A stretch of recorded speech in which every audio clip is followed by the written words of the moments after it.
Bienvenue sur la chaîne Philonour. Vous savez, dans la vie, il y a les fardeaux qu'on nous impose, et puis il y a tous ceux qu'on choisit de porter nous-mêmes. Aujourd'hui, on va explorer une parabole vraiment intemporelle, écrite dans les années 1920 par le penseur Bediüzzaman Said Nursi, et elle nous invite à voir d'une manière complètement différente le poids de notre propre existence. On a tous connu ça, n'est-ce pas? Ce sentiment d'être écrasé par les responsabilités, les angoisses, les doutes. On essaye de tout maîtriser et de tout porter sur nos épaules. Mais et si la véritable force, ce n'était pas de porter toujours plus lourd, mais plutôt de savoir quand et comment déposer son fardeau? Pour Nursi, la réponse à cette question, elle commence avec la foi. Mais attention, il ne s'agit pas du tout d'une croyance passive, d'un truc un peu vague. Non, il la présente vraiment comme une force active, une véritable source de puissance intérieure. Il la décrit comme deux choses en une lumière et une force. D'abord, une lumière qui ne se contente pas d'éclairer notre esprit, mais qui change carrément notre façon de voir le monde qui nous entoure. Et puis une force qui nous donne la capacité de faire face aux tempêtes de la vie, non pas en faisant semblant qu'elles n'existent pas, mais en naviguant à travers elles avec un sentiment profond de sécurité. Et ce qui est vraiment intéressant, c'est que Nursi ne s'arrête pas là. Il nous propose une sorte de cheminement, très logique. Ça commence par la foi en l'unité, qui mène naturellement à une forme de soumission, vue ici comme l'acceptation des grandes lois de l'univers. Cette soumission, à son tour, elle engendre une confiance absolue. Et c'est cette confiance qui, au final, mène à un bonheur durable, aussi bien ici que dans l'au-delà. Évidemment, pour que tout ça ne reste pas juste de belles idées un peu abstraites, il utilise une parabole. Une histoire toute simple, mais d'une puissance incroyable. Alors entrons ensemble dans le récit de ces deux voyageurs. Imaginez la scène. Un immense et magnifique navire est sur le point de partir. Deux hommes montent à bord. Ils sont tous les deux lourdement chargés, portant toutes leurs affaires sur leur dos, et même sur leur tête. Et là, dès les premiers instants, leurs réactions sont totalement opposées. Le premier, le voyageur sage, comprend tout de suite quelque chose d'essentiel. Il décharge son fardeau sur le pont et il fait même de ce poids un siège confortable pour admirer l'océan, tranquille. L'autre, décrit comme insensé, arrogant, lui, il s'accroche à sa charge, persuadé que sa propre force suffira. Le point clé ici, c'est vraiment sa justification. Il y a de la méfiance envers le navire, il a peur de perdre le contrôle, et il y a aussi un orgueil énorme. En gros, son raisonnement, c'est « moi je suis plus fiable que ce bateau, c'est moi le plus fort ». Alors on essaye de le raisonner. On lui explique l'évidence, que ce navire gigantesque, ce système puissant et fiable, est bien mieux équipé que lui pour porter sa charge.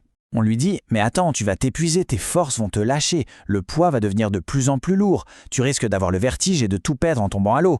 Et là, on arrive à un point vraiment crucial de l'histoire. Son manque de confiance n'est pas juste idiot, c'est perçu comme une insulte. C'est comme s'il disait au capital « Votre navire, je ne lui fais pas confiance, il n'est pas fiable ». En refusant de se reposer sur le système même qui est conçu pour l'aider, il se place en opposition, presque comme un traître qui remet en cause l'intégrité de tout le voyage. Et bien sûr, pour tous les autres passagers qui le regardent, la scène est complètement absurde.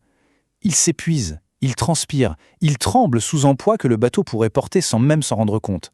Son orgueil et son entêtement le transforment en une sorte de caricature. Il devient la risée de tout le monde. Finalement, après avoir subi la fatigue, la peur, le ridicule, il finit par céder. Il comprend son erreur monumentale. Il dépose enfin son fardeau et, comme le premier voyageur, il s'assoit dessus. Il transforme ce qui était une source de torture en une source de confort. Et là, son soulagement est immédiat, il est total. Ce cri du cœur, il exprime une triple libération. Il est libéré de la peine physique, de l'effort inutile.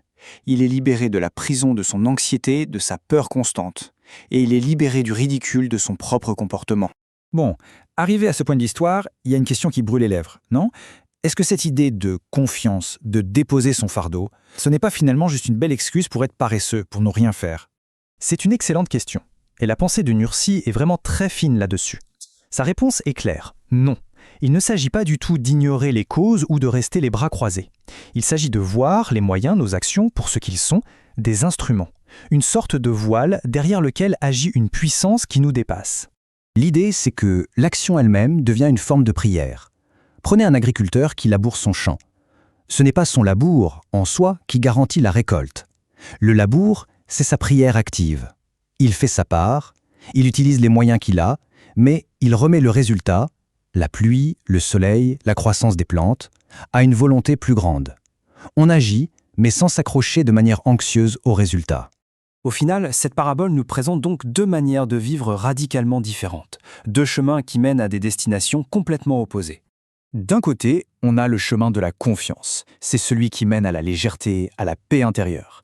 Les difficultés ne disparaissent pas par magie, mais elles sont transformées. Ce qui était un poids insupportable devient un simple support. Et de l'autre côté, on a le chemin de la méfiance et de l'orgueil.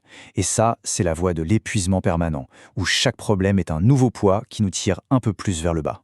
Nursi dresse une liste assez précise des prisons dont on s'échappe en choisissant cette confiance. On arrête de mendier l'aide ou l'approbation de tout et de tout le monde. On cesse de trembler à chaque imprévu, on se libère du besoin constant de se mettre en avant, de cette vanité qui cache souvent une grande insécurité, on échappe au ridicule et peut-être surtout à cette prison mentale de l'anxiété et du stress permanent. Cette analyse nous laisse avec une question finale, une question assez puissante. Si on regarde nos propres vies, nos angoisses, nos stress, combien de ces fardeaux sont vraiment inévitables? Et combien sont simplement le résultat d'un choix?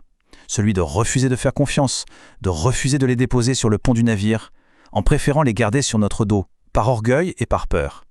La réponse, bien sûr, elle appartient à chacun d'entre nous.